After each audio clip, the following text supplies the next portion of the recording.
Ambati Rambabu episode తర్వాత గల్లా మాధవి ఇప్పుడు నిజంగా వైకాపా సోషల్ మీడియాకి టార్గెట్గా మారారు. ఈరోజు ఆంధ్రప్రదేశ్లో ఉన్నటువంటి 175 అసెంబ్లీ నియోజకవర్గాలకి ర్యాంకింగ్ వచ్చినట్లుగా, అందులో గుంటూరు పశ్చిమ నియోజకవర్గం చివరి ర్యాంక్లో వచ్చినట్లుగా, అంటే బి గ్రేడ్లో వచ్చినట్లుగా వైకాపా వారు ముఖ్యంగా సామాజిక మాధ్యమాల్లో మీ పనితీరు పట్ల, అంటే అది ఎమ్మెల్యే పనితీరుకు ఉద్దేశించి చేసిందా కాదా అనేది పక్కన పెట్టేసి మిమ్మల్ని టార్గెట్గా చేసుకొని వాళ్ళు ట్రోలింగ్ చేస్తూ ఉన్నారు. దానికి మీరు ఇచ్చే సమాధానం ఏంటి? Don't celebrate too early అంటానండి.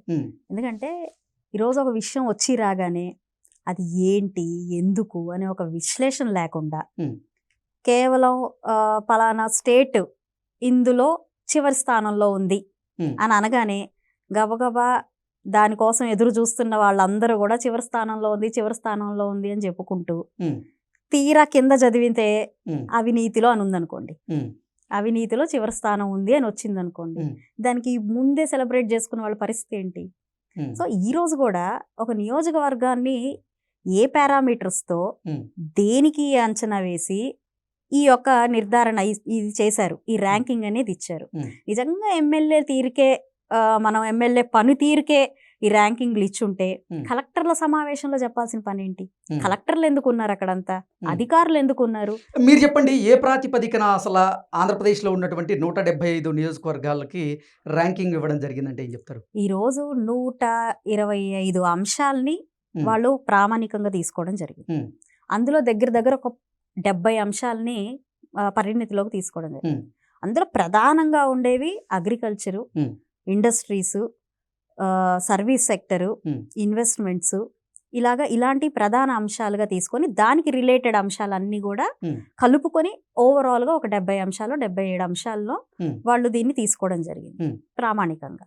ఇప్పుడు అలాంటి అంశాలు తీసుకుంటున్నప్పుడు మరి ఖచ్చితంగా అర్బన్లో అగ్రికల్చర్ ఉండదు, మనకి ఇక్కడ ఎక్కడ కూడా ఇన్ఫ్రాస్ట్రక్చర్, మనకి ఫ్యాక్టరీస్ లేదంటే ఇవన్నీ డెవలప్ అవ్వడానికి మనకి ల్యాండ్ బ్యాంక్ ఉండదు. మరి అదే మీరు తీసుకుంటే అదే ప్రామాణికంలో ఉన్నది సర్వీస్ సెక్టర్. అందులో గుంటూరు 97%లో ప్రథమ స్థానంలో ఉంది.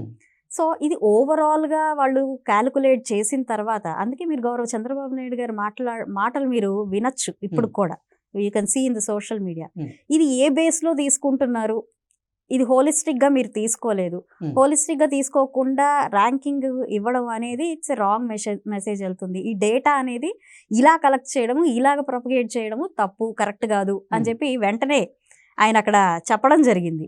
ఎందుకంటే ఒక్క అంశం మనకు సూట్ అవుతుందా లేదా అన్న అంశాన్ని కాకుండా మనకి నాన్ సూటబుల్ అంశాన్ని తీసుకొచ్చి మీరు అందులో 0 ఉన్నారు అంటే అది అసలు దానికి ఆన్సర్ ఎక్కడ ఉంటుందండి మనకి? అంటే 175 అసెంబ్లీ నియోజకవర్గాల ర్యాంకింగ్లో గుంటూరు పశ్చిమ నియోజకవర్గం చివరి స్థానంలో ఉంది, బి గ్రేడ్లో ఉందని అది చెబుతూనే మీ పనితీరు పట్ల, అలాగే ఆ నియోజకవర్గంలో మీరు అసలు ప్రజలకి అందుబాటులో ఉండరు, ప్రజలతో మమేకం అవరు అన్నట్లుగా అది కూడా టార్గెట్గా చేసుకొని ఇప్పుడు ట్రోల్ చేస్తూ ఉన్నారు. వారికి మీరు ఇచ్చే సమాధానం ఏంటి? అంటే ట్రోలింగ్ అనేది ఎలాగైనా చేసుకోవచ్చు అండి. అసలు నేను ఎమ్మెల్యేనే కాదు అని కూడా చేసుకోవచ్చు. ఓకే, కాకపోతే ఉన్నానా లేదా అన్నది మీరు స్థానికంగా వచ్చి సర్వే చేసుకోవాలి. ఎవరు చెప్పాలి మీకు అది? మీరు టీవీ ఛానల్ ముందు కూర్చోనో లేకపోతే మీ ఇంట్లో ప్రెస్ మీట్ పెట్టో కాదు కదా చెప్పాలి. ఎవరు చెప్పాలి అని అంటే స్థానికంగా నేను ఎమ్మెల్యేగా ఉన్న ఆ యొక్క నియోజకవర్గ ప్రజలు చెప్పాలి. నేను పని చేస్తున్నానా, అవైలబుల్గా ఉన్నానా లేదా అన్నది వాళ్ళు చెప్పాలి. మరి పోనీ వాళ్ళ దగ్గర కనీసం పట్టుమని 10 మంది దగ్గర అయినా సర్వే తీసుకున్నారా?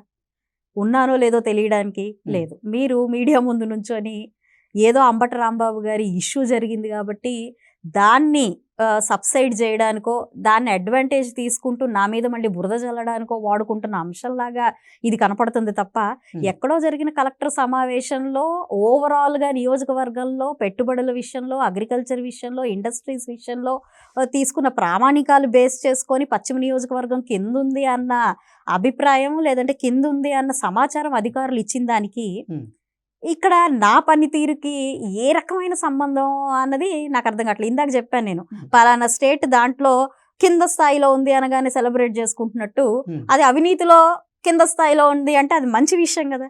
ఇక్కడ నాకు సంబంధమే లేని విషయాన్ని పారామీటర్గా పెట్టేసి దాన్ని మళ్ళీ నా పనితీరుకి పెడితే, నేను ఒక మాట చెప్తాను, పనితీరునే అందుబాటులో ఉన్న అంశాలను, పనితీరును మనం పరిగణలోకి తీసుకొని ఈరోజు నాకు ర్యాంక్ ఇవ్వాలి అని అనుకుంటే గెలిచి మనకి నమ్మి ఓటేసిన 11 నియోజకవర్గాలు ఉన్నాయి కదా, ఉమ్, వాళ్ళందరూ అందుబాటులో ఉన్నారా? ఉమ్. గెలిపించిన ప్రజల కోసం వాళ్ళు అసెంబ్లీకి వచ్చి మాట్లాడుతున్నారా? ఎగ్జాక్ట్లీ కనీసం వాళ్ళకంటే కూడా నేను పైన లేనంటారా? ఓకే